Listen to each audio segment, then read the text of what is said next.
The group providing the help is called Box 15. This is one of their trucks, and inside you'll find essentials that help firefighters deal with the extreme cold. Tonight's rally had a real campaign feel to it, and some familiar themes came up, such as talk of a border wall, the economy, and yes, repealing Obamacare. That deadly synagogue shooting is where we begin tonight. At least 11 people are confirmed dead after a horrifying mass shooting in Pittsburgh. We moved down the road when we heard some of the storm damage. I am actually at a point where police are not letting us go any farther. I want you to take a look down this road and you can see why. The wind is blowing just like this. It's blowing right in my face. A group of volunteers, including children, narrowly escaped a drunk driver barreling toward them. Thousands of people running and walking in this half marathon tomorrow morning. It's going to start down here at Richmond High, and then we'll end up going through different parts of town before finally wrapping up here at Town and High. Counter-protesters outnumbered the far-right demonstrators, with both groups holding their protests in Lafayette Park. That's just a mile from the White House. A lot of people looking to beat the heat coming down here to the side of the mile at the splash pad, trying to stay cool. Considering the injuries this woman suffered, it's a miracle she's still alive. Talking with her earlier today, one thing that stood out to me is just how strong she is. Right now, she's home recovering from her injuries, and police say the man responsible for causing them is here in the Licking County Jail. A day after a brutal attack. That's what helped pull me through. Cheryl Loafman is lucky to be alive. I feel pretty beat up. Like mentally and physically, and just, I'm bruised up, I'm hurting. I caught up with Loafman at her home where she's still recovering. Newark police say around 2:30 Wednesday afternoon, Raymond David Taylor stabbed her. The wounds are still visible, including cuts on her hands, as he tried to wrestle away his knife. I was literally fighting for my life. The 36-year-old tells me Taylor, her ex-boyfriend, was staying in her home after recently getting out of jail. She says Taylor has a pill addiction, which fueled the attack. Just because I wouldn't go get his pills. That's all it took. He grabbed the knife off the stand and grabbed me by my hair, the back of my hair, and took the knife and just slit me on the back of my neck. And blood started coming. And then it was just a big fight. Authorities say after the attack, Taylor led police on a chase. New dash cam video captures the pursuit, which ended in rural Licking County with police opening fire. 3 Newark police officers involved in the shooting have been placed on administrative leave.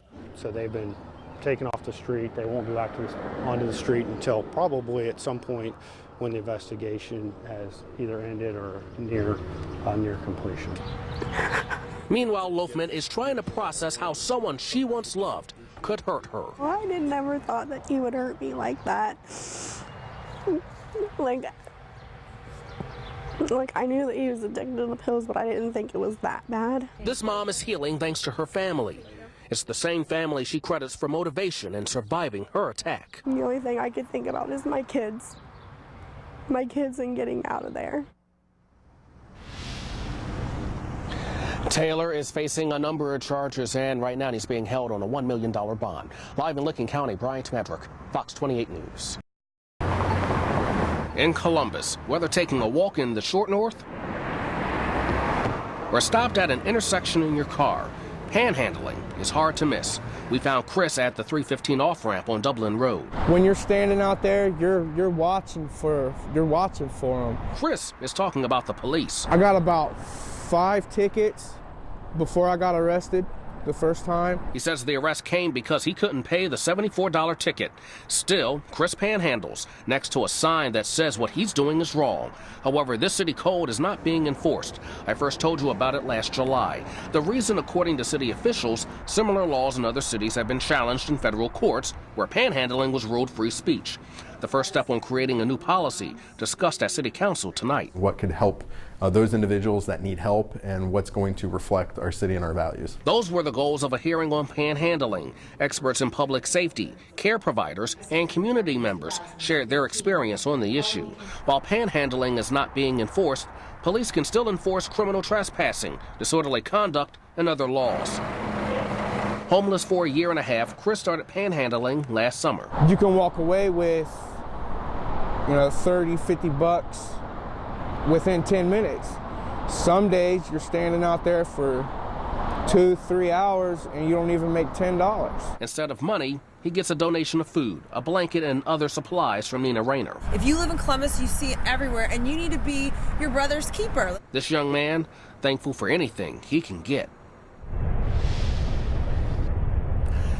Now tonight at the hearing, care providers are asking the public not to give money to panhandlers. Instead, if you want to give, you can donate to their organizations. We have put that information on our website. Meanwhile, council members say they will continue to gather information on this topic going forward. Live outside of City Hall, I'm Bryant Maddrick, Fox 28 News. You know, it was a good night for Glenn Wilson, his family, and friends, and that's because the 17-year-old was on the sidelines on tonight's game doing what he loves, being a cheerleader. Homecoming at West High. History. Excitement. Sports. And pride. All of it on display inside Magley Field. But in the stands, among family, friends, and supporters of Glenn Wilson, the proudest moment was when the 17-year-old took the field. Very excited, and I'm very excited for him. He's looked for a long time for this. That's Glenn's grandmom, Sue Morris. For the 17-year-old, his time on the cheer team has been like a roller coaster, full of ups and downs. He was told he was a cheerleader, he got on the team, and then at the last minute they told him he wasn't. Glenn lives with Down syndrome. His family says a cheer coach singled him out because of it and wanted him off the team. Spokespeople for the Columbus City Schools admit mistakes were made, and Glenn is a full member of the cheer squad. Just to see the smile on his face, that's all, it's priceless. With the drama in the past, the focus is on better times, like Glenn being recognized as homecoming representative for his class. In the stands, signs of support and an important message from his grandma. Glenn is just a person like everybody else is. Because he has a disability doesn't make him any different than what me or you are. No word on if that coach was disciplined, and if so, what it looks like. But tonight, a spokesperson for the district tells me that leaders are keeping a close eye on the situation to make sure that Glenn knows that he is a full member of the cheer squad. Live in the Hilltop, I'm Bryant Maddrick, ABC 6 News.